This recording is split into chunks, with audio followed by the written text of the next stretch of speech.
नमस्कार। आज हम डिस्कस करेंगे एचपीएसएससी का प्रीवियस पेपर। जो एचपीएसएससी का प्रीवियस पेपर है इसका हम एचपीजीके का सेक्शन जो है वो डिस्कस करेंगे। अब एचपीजीके का सेक्शन डिस्कस करेंगे और डिटेल से डिस्कस करेंगे ताकि आपको जो है आपके आने वाले एग्जाम में हेल्प मिलती रहे, चाहे वो आपका हिमाचल का जेईई का एग्ज़ाम है या फिर कोई और एग्ज़ाम है अपकमिंग एग्ज़ाम, या फिर आने वाले भी बहुत सारे एग्जाम हैं, उन सभी में आपको हेल्प मिलती रहे। क्वेश्चन नंबर 100 से हम स्टार्ट करेंगे। बोलते हैं the Lord Mayo visited Shimla in which year. Lord Mayo के द्वारा शिमला की यात्रा जो था वो किस वर्ष की गई थी। देखो, लॉर्ड मेयो ने शिमला की यात्रा 1871 में की थी। 1871 ध्यान रखिएगा कि लॉर्ड मेयो ने शिमला की यात्रा की थी। यहाँ से पहले तो शिमला के बारे में कुछ चीज़ें जानेंगे, फिर लॉर्ड मेयो के बारे में बात करेंगे। कई बार पूछ जाता है कि ऐसे आपको गवर्नर का नाम बताना है जो शिमला आने वाले पहले थे, तो लॉर्ड एमहर्स्ट जो था वो पहले ऐसे व्यक्ति थे जो शिमला आए थे। 1827 में जो था शिमला में जब ये आए थे 1827 के आसपास, तो इन्होंने जो था वो कैनेडी हाउस में ये ठहरे थे यहाँ पर आकर। ये भी ध्यान रखना है कि कहाँ पर रुके थे, कैनेडी हाउस में आकर रुके थे। महात्मा गांधी ने भी शिमला विजिट किया था, तो पहली बार महात्मा गांधी 1921 में जो था वो शिमला आए थे।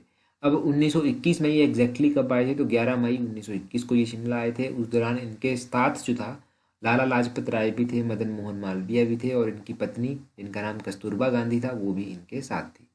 ये ध्यान रखना है महात्मा गांधी के बारे में। तो ये दो तीन पर्सनैलिटीज़ के नाम याद रखिए। और लॉर्ड मेयो के बारे में बात करें तो देखो, लॉर्ड मेयो के बारे में कहा जाता है कि इनके कार्यकाल का जो था वो 1869 से लेकर 1872 के बीच में रहा था।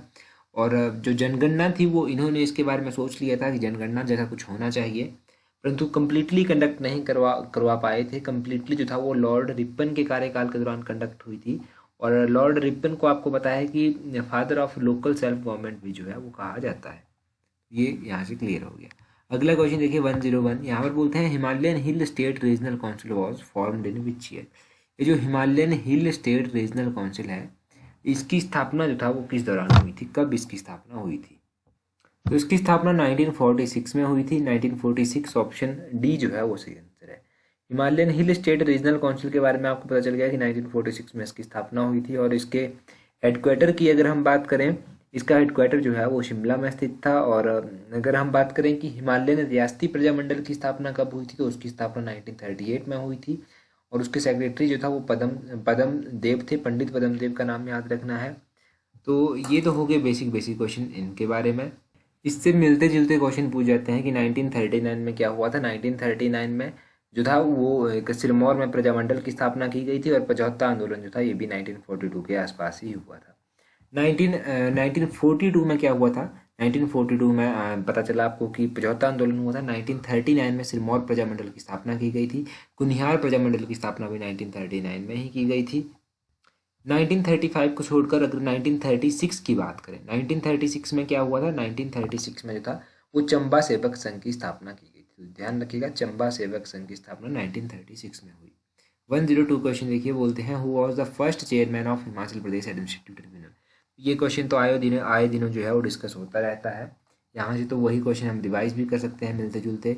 तो पहले चेयरमैन थे हिमाचल प्रदेश एडमिनिस्ट्रेटिव ट्रिब्यूनल के जस्टिस एच ठाकुर। पूरा नाम हुआ इनका justice Hira Singh Thakur. Option A सही है। ये जो था पहले चेयरमैन हुए हिमाचल प्रदेश एडमिनिस्ट्रेटिव ट्रिब्यूनल के। इनके अलावा अगर हिमाचल प्रदेश के पहले चीफ कमिश्नर देखे जाएँ तो NC मेहता पहले चीफ कमिश्नर थे। पहले चीफ सेक्रेटरी देखे जाएँ, ये कौन थे। हिमाचल प्रदेश के पहले चीफ सेक्रेटरी KL मेहता थे। पहले हिमाचल प्रदेश के जो गवर्नर थे वो S चक्रवर्ती थे। पहली महिला गवर्नर शीला कौल थी। पहले चीफ जस्टिस मिर्जा हिमदुल्ला बेग थे हिमाचल प्रदेश हाई कोर्ट के। और हिमाचल प्रदेश से संबंध रखने वाले सुप्रीम कोर्ट के पहले चीफ जस्टिस कौन थे, तो सुप्रीम कोर्ट में पहले चीफ जस्टिस रह चुके हैं हिमाचल से जो संबंध रखते हैं, जस्टिस मेहरचंद महाजन। जस्टिस मेहरचंद महाजन का कॉलेज भी है, इनके नाम पर कॉलेज भी है, एक डिस्ट्रिक्ट कांगड़ा में स्थित है, कांगड़ा में एग्जैक्टली स्थित है। और इसी तरह का एक कॉलेज एक और याद आ रहा है मेरे को, जो कि चकमोह में स्थित है, चकमोह हमीरपुर में पड़ता है। ये कॉलेज है बाबा बालकनाथ कॉलेज, वो भी आप ध्यान रखिएगा। तो ये सारे नाम मिलते जुलते हैं यहाँ से, इनको ध्यान रखना है।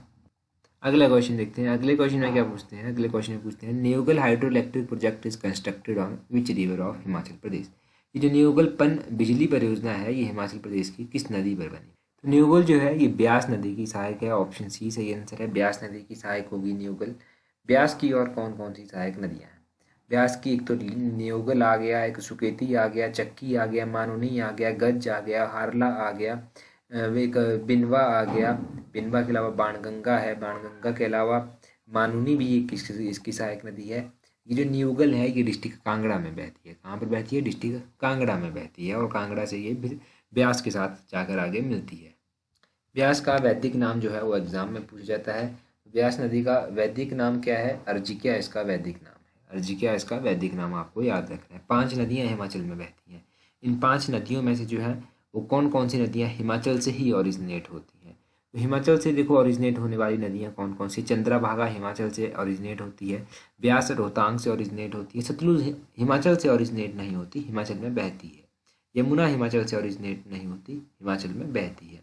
एक और नदी बच गई, वो है रावी नदी। तो रावी नदी भी जो है वो हिमाचल से ही जो है वो ओरिजिनेट होती है। कहाँ से होती है वो आप कमेंट करके बता दीजिए। ठीक है, कमेंट करके आप बताइए।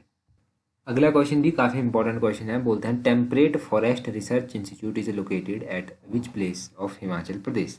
हिमाचल प्रदेश में जो है वो शीतोष्ण वन अनुसंधान संस्थान कहाँ पर स्थित है? जो टेम्परेट फॉरेस्ट रिसर्च इंस्टीट्यूट है ये शिमला में स्थित है। ऑप्शन ए शिमला जो है वो सही आंसर है। अब शिमला में स्थित है आपका ये टेम्परेट फॉरेस्ट रिसर्च इंस्टीट्यूट। इसके अलावा और क्या क्या चीज़ें ऐसे इंस्टीट्यूट हिमाचल प्रदेश में स्थित हैं जो आपको पता होना चाहिए? कसौली में क्या है? कसौली में स्थित है सेंट्रल रिसर्च इंस्टीट्यूट।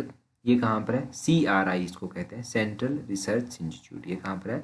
कसौली में स्थित है। कसौली कहाँ पर पड़ता है?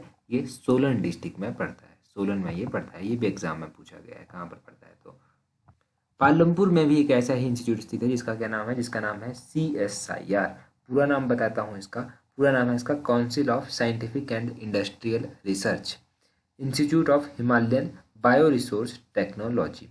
CSIR IHPT इसको कहते हैं। एक बार फिर से पूरा नाम बताता हूँ, council of scientific and industrial research institute of Himalayan bio resource technology. ये है आपके पालमपुर में स्थित। तो ध्यान रखिएगा पालमपुर में स्थित है ये। तो ये 2-3 इंस्टीट्यूट पता चल गए, इनके नाम याद रखिए। अगले क्वेश्चन में बोलते हैं which of the following states is situated in northern Himachal. तो ये ऐसा इनमें से कौन सा राज्य है जो हिमाचल प्रदेश के उत्तर में स्थित है? देखो नॉर्दर्न हिमाचल की बात करें तो हिमाचल को भी आपको पता है कि डायरेक्शन वाइज जो है वो डिवाइड किया गया है। कल परसों ही हमने डिस्कस भी किया था कि नॉर्दर्न साइड क्या स्थित है। नॉर्थ साइड जब इस साइड यहाँ पर आता है तो यहाँ पर देखो जम्मू कश्मीर और लद्दाख जो है वो बाइफ्रिकेट होके आते हैं। पेपर थोड़ा सा पुराना है तो जम्मू कश्मीर सही आंसर आएगा। जम्मू कश्मीर इसका सही आंसर होगा कि यहाँ पर जो है वो आपका जम्मू कश्मीर आता है या फिर लद्दाख आता है यहाँ पर, ये मान के चलिए। अब हिमाचल की अलग अलग डायरेक्शंस में कौन कौन से स्टेट हैं?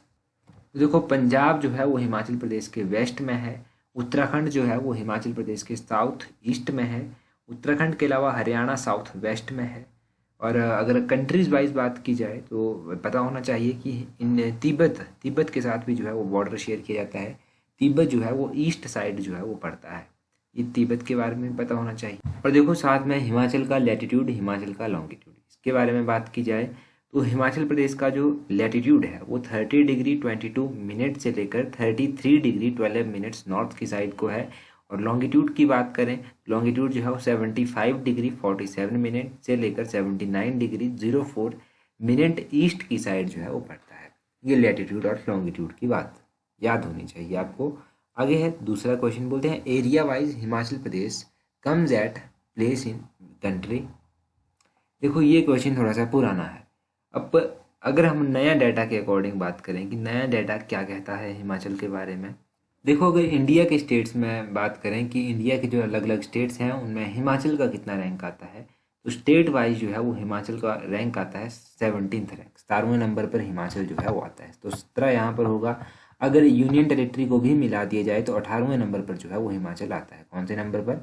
18वें नंबर पर जो है वो हिमाचल आता है। हिमाचल से पहले एक यूनियन टेरिटरी जिसका एरिया ज़्यादा है वो है लद्दाख। लद्दाख का एरिया थोड़ा सा ज़्यादा है हिमाचल से। हिमाचल का 55,673 है।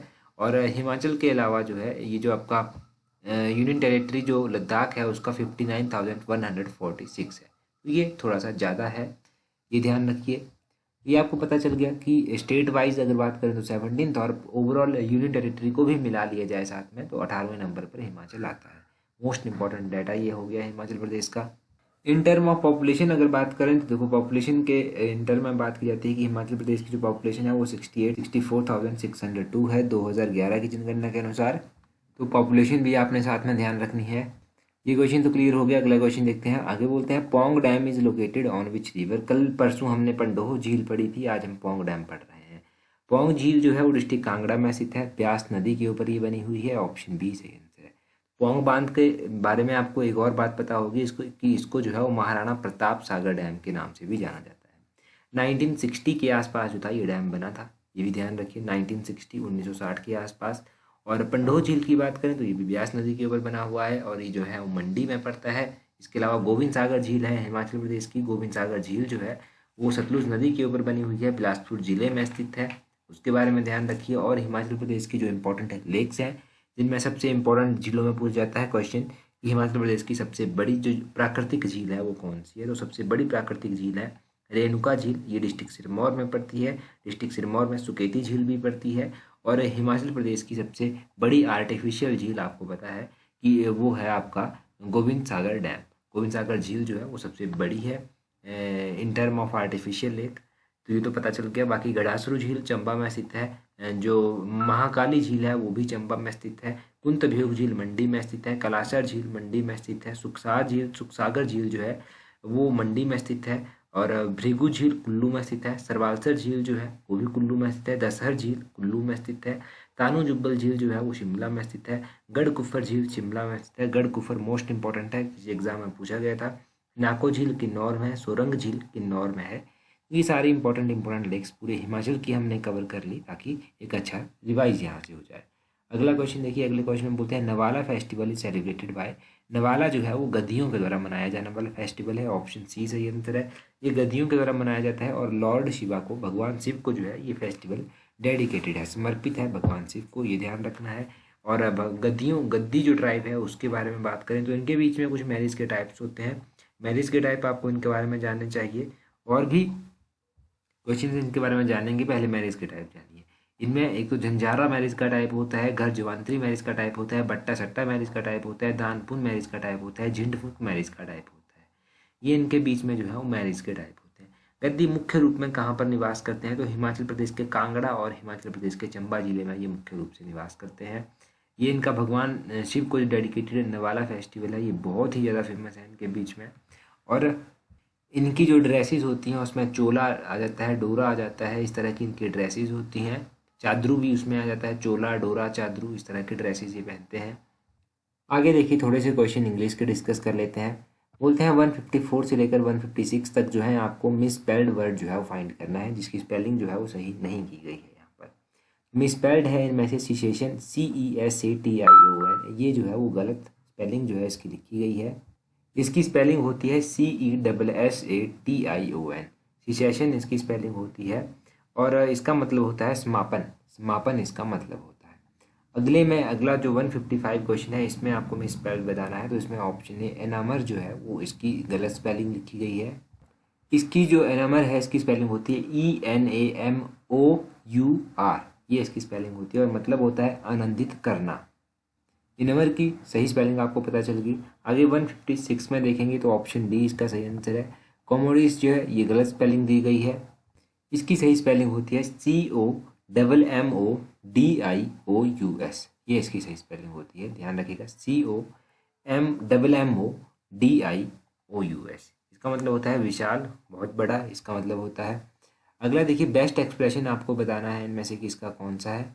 आगे एम्पलीट्यूड दिया गया है। एम्पलीट्यूड का जो बेस्ट एक्सप्रेशन होगा कोई भी वो होगा अबंडेंस। ऑप्शन बी जो है 157 का सही आंसर है।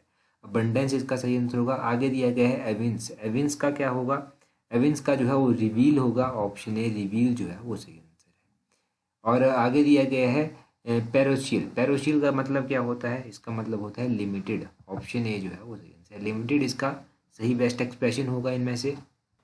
अच्छा अब ये क्वेश्चन आपसे पूछता हूँ। क्वेश्चन आपके लिए इस तरह से है कि झांसी की रानी लक्ष्मीबाई स्त्री पुरस्कार जो है वो हिमाचल प्रदेश में किसको दिया जा चुका है। ये ध्यान रखना है कि झांसी की रानी लक्ष्मीबाई स्त्री पुरस्कार बताना है आपको, हिमाचल की किस पर्सनैलिटी को दिया गया है। इस क्वेश्चन का आंसर कमेंट करके बता दीजिए और टेलीग्राम पर भी मैं आंसर पोस्ट कर दूंगा। टेलीग्राम पर ज्वाइन करने के लिए अपने टेलीग्राम से इस तरह से सर्च करना @allexam31। आपको हमारा टेलीग्राम चैनल मिल जाएगा। जिस तरह का लोगो जो है हमारा यूट्यूब चैनल का है उसी तरह का लोगो जो है टेलीग्राम का भी है, तो टेलीग्राम पर आपको इजीली मिल जाएगा। और टेलीग्राम पर 16,000 से अधिक लोग जुड़ चुके हैं, 16,300 से अधिक लोग जुड़ चुके हैं। आप भी जुड़ जाइए ताकि आने वाले एग्जाम में आपको भी हेल्प मिलती रहे। तो आज की वीडियो में इतना ही काफ़ी है। So that's all for today. Thank you very much for watching and listening it very patiently.